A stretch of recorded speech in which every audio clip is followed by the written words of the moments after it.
Statement of Carlita Sloane regarding her work on a container ship traveling to Southampton from Porto de Itaqui. Original statement given January the 2nd, 2011. Audio recording by Jonathan Sims, Head Archivist of the Magnus Institute, London. Statement begins. I've been working the shipping routes for years now, so I know there's plenty of messed up things can happen out there. You remember the old saying, worse things happen at sea? Well, let me tell you, it's just as true now as it ever was. But I've never seen weird like I saw when serving on the Tundra. I didn't even want the job, really, but I didn't have a lot of choice. We'd just hit Porto de Itaqui in Brazil in late November of last year when the ship I was on got stopped because of cargo irregularities. I don't know what it was. Might have been drugs, human trafficking. Might have just been a crooked harbour master looking for a kickback, but it didn't really matter. Point was, I had to jump ship. This wasn't an easy thing, though. A sailors' union should be recognised anywhere in the world, but when it came down to it, my membership of Nautilus, a UK union, meant nothing when I was trying to get a place on a cargo run coming out of Brazil. Didn't help that I'm a woman. A lot of people don't think shipping is a job for women. Hell, a lot of people who work on ships don't think it is. You don't see a lot of us in the trade, and every ounce of respect I got, some dick-waving asshole probably bled for. But that's fine. I can hold my own, and it hasn't been such a problem since I shaved my head. It was enough to keep me on land for a good few days, though, as I tried to find another ship to take me on. Well, that and my bad Spanish. I'm sure I don't need to tell you how relieved I was when I heard that a British ship had made port, the Tundra. Now, at that point, I was starting to get a bit desperate, so I was keen to go to the captain and just about beg passage. Screw my qualifications. If he needed, I'd sign on as a workaway. I could find a better position once I was somewhere I spoke the language properly. I eventually found the captain in a small bar in one of the seedier areas of the dockside. I'd been told his name was Peter Lucas, but to be honest, I wouldn't have needed his name. He was the only white guy in the place. Even by those standards, he was very pale. Weirdly so for someone who apparently lived their life on the sea. He sat there at a small table completely alone, drinking a cup of black coffee. He was staring into the distance and didn't seem to notice anything going on around him. I sat down opposite and coughed. His eyes only moved a fraction of an inch to focus on me, but it felt as though the movement had the weight of a heavy stone door, like a tomb. Don't know why that's what popped into my head, but there you go. I asked if he was Peter Lucas, and he said yes. I'd gone blank on what to say next, and it was then that I noticed the silence. I looked around to see that the place was now completely empty. Even the bartender was nowhere to be seen, and the only sound was the whir of the ceiling fans above us. The captain was still staring at me, so I swallowed my unease and began to explain my situation to him. I left out the part about the criminal possibilities of my last ship, but was clear that I was in desperate need of a new post. When I had finished, he was quiet for a few minutes. Then he nodded. We have one space. Report tomorrow, at dawn. That was all he said, and it was all I needed. The Tundra wasn't difficult to find when I headed to the docks the next day. It was big, already stacked high with an array of colourful shipping containers. I wondered if they'd loaded it up overnight, as there didn't seem to be much activity from the crane. It was early, and I was glad I was leaving Brazil before the wet season really got going, as the sky was threatening to break. Making my way through the dock, I asked around until I was finally pointed to the mate. He was a short man, heavy-set, with a thick black beard. His warm brown skin was stained darker by a life working in the sun, and he didn't smile when he looked at me. Around his neck, I saw a chain ending in a small brass ball and stem. It looked like an old boatswain's call, an antique sailor's whistle. I introduced myself, told him what I'd told the captain, and gave my qualifications and experience. The bearded mate listened quietly until I finished. Then he shrugged and said they were in need of an ordinary seaman, and I was welcome to the position if I wanted it. OS was a bit of a step down for me, as I'd been pulling able seaman pay for these last few years, but it was a ticket out of Porto de Itaqui, so I jumped at the chance. The mate still didn't smile, but he did offer his hand, and introduced himself in a gentle Dutch accent as Thaddeus Dahl, first mate of the Tundra. I was surprised, as it seemed a bit abrupt to be leaving, and I hadn't even had time to stow away the duffel bag that was my only luggage. Still, I wasn't about to disobey the first order I'd been given on a new ship. The Tundra was pretty normal. I've served on a half-dozen ships almost identical to it, and I fell into my duties quickly.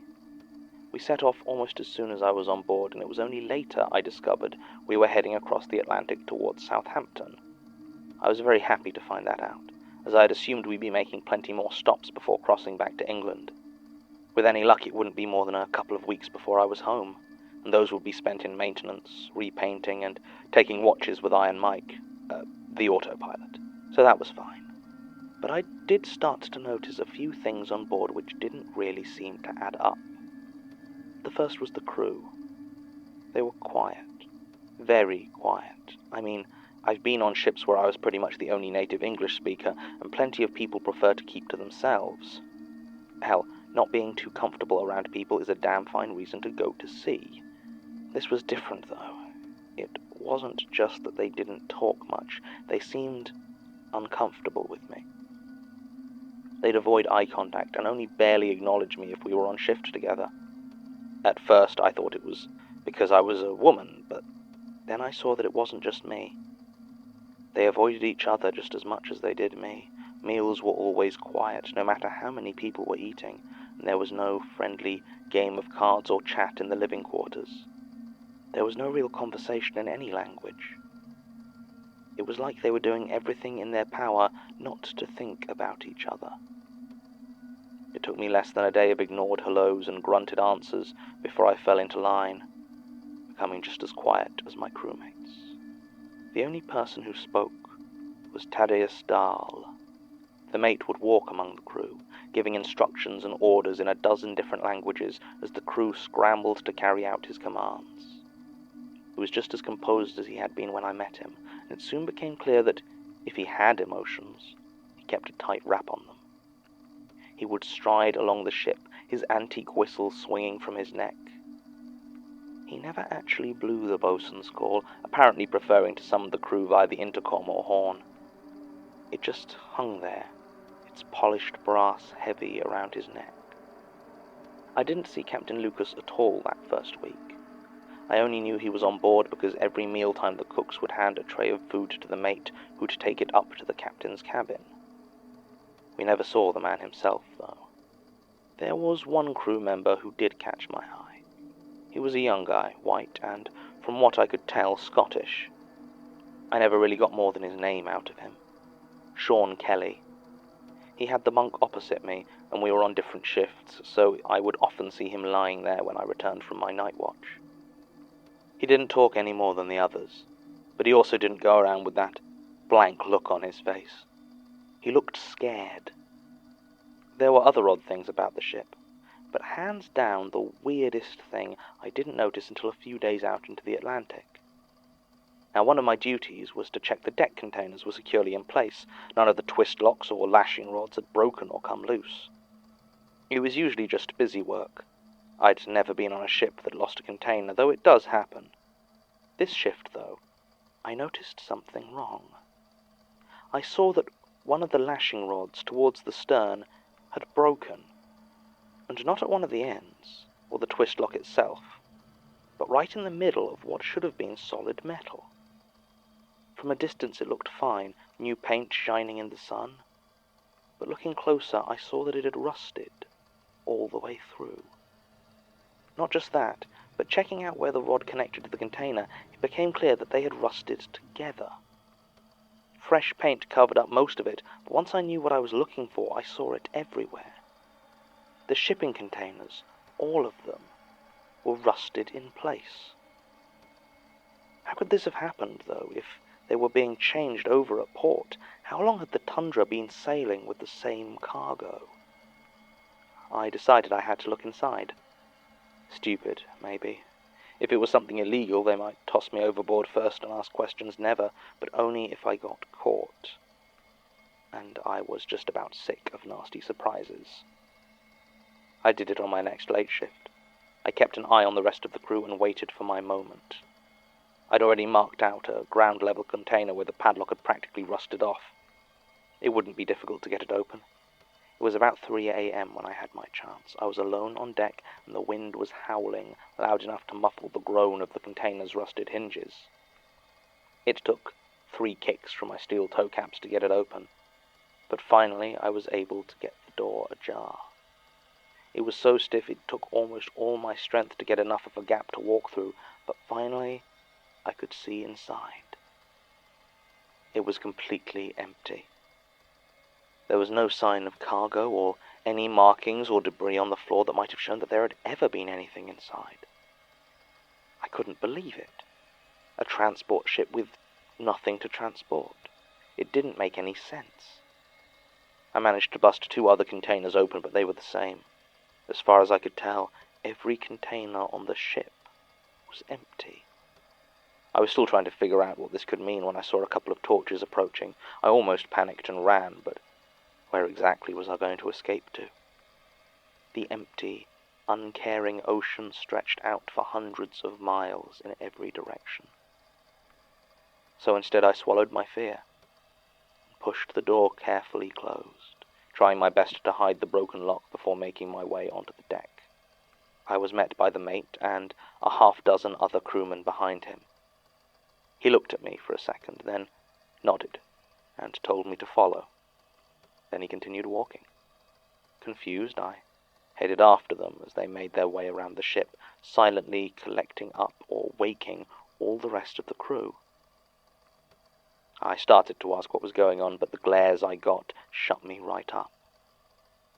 Finally, when we had what looked like the whole crew together, we walked over to the lifeboat. Now, we definitely weren't sinking, so I hadn't really paid much attention to the lifeboat before, but now that I looked at it, I realized it wasn't what I'd have expected. Most modern container ships have a lifeboat that looks more like a lumpy orange blob than a boat. They're designed to be quickly and safely dropped into the water and tough out whatever conditions the sea might throw at them. But this was an old-fashioned boat, with oars and a winch mechanism for lowering it into the water. It didn't even look like it had any supplies in it. Standing there in front of it was Captain Lucas, as silent as the rest of his crew. The captain nodded, and one by one the crew of the Tundra got on board the lifeboat. I got on too. What else was I supposed to do? I didn't know what was going on, and no one seemed to want to tell me, but I sure as hell wasn't getting left alone on that big empty ship. So I got in and sat down, as a couple of the crew began to lower the lifeboat into the sea. A few others took up the oars, and as soon as we hit the water, they began to row quietly away from the Tundra, which floated, motionless. The sky was clear, and the wind had died down, so the stars reflected perfectly on the still ocean surface. All the lights on the ship had been turned off, so the world and all the empty horizon was only lit by the moon. As we rowed, I looked around my companions on the lifeboat. Everyone I recognized was there, except for one. I checked each face in turn, but I could see no sign of Sean Kelly, my scared bunkmate. Had we left him behind? Was he still back on the ship, sleeping away, ignorant of the fact that he was now utterly and completely alone? Almost as though he knew I was about to speak, Thaddeus gave me a warning glare. The mate reached down and took the old brass whistle from his neck. He pressed it to his lips and blew. I have never heard a whistle sound like that. It was shrill, so high and piercing that I felt my hair stand on end, but it also seemed distant, like I was hearing it from far, far away. I don't know how long he blew that bosun's call for, but by the end, I realized we were surrounded by a thick sea smoke. We should have been too far south for it, but it rolled and billowed around the lifeboat, obscuring the tundra. No one said a word, but I could have sworn a few of my shipmates were crying. I don't know how long we floated there, sat in the dark water, but eventually the fog cleared, and the mate sounded the boatswain's call again, this time a short, sharp whistle. We saw the tundra, dark and still upon the water, and began to row back towards it. The lifeboat was painstakingly raised, and the rest of the crew returned to their positions. Sean Kelly was nowhere to be seen, and I never saw him again. After that night, the atmosphere on board changed. People talked, and you'd occasionally hear actual laughter. Games were played, people drank, and there was this sense of relief to it all. I tried to join in, but got dark looks any time I asked about Sean. At one point, the third mate, a man named Kim Duong, told me that I should shut up and be grateful, as it hadn't been an easy choice. I kept to myself the rest of the way and left the ship as soon as we landed in Southampton. I didn't even think about my pay until it came through a couple of days later. £25,000 for barely 2 weeks' work. I don't mind telling you, it was almost enough to tempt me back. Almost. Statement ends. An interesting statement, though difficult to investigate any potentially paranormal activity, as there does not appear to have been anything explicitly supernatural occurring in this statement. A lot of strange happenings and implicit weirdness, but nothing that can be isolated as a supernatural event. There's also the fact that even a casual search of Port Authority records shows the Tundra is a currently active cargo ship operating for Solace Shipping plc, a company founded and majority owned by Nathaniel Lucas. In addition to such business ventures, the Lucas family also provides funding to several academic and research organizations, including the Magnus Institute. Much as I want to dig further into this, especially given certain parallels with case 0161301, Elias gets very twitchy when we look into anything that might conceivably have funding repercussions. It doesn't look like I'm going to be able to do any further investigations into this, even though the official crew manifest for the Tundra has remained the same for the last 10 years, even though I can't find any record of actual cargo being loaded or unloaded into it from any UK port, even though Sean Kelly disappeared from the port of Felixstowe in October 2010, and his body washed up on the coast of Morocco in April 2011, 6 months later. According to the coroner, it had only been in the water for 5 days. Maybe I'll mention it to Elias, just in case. End recording.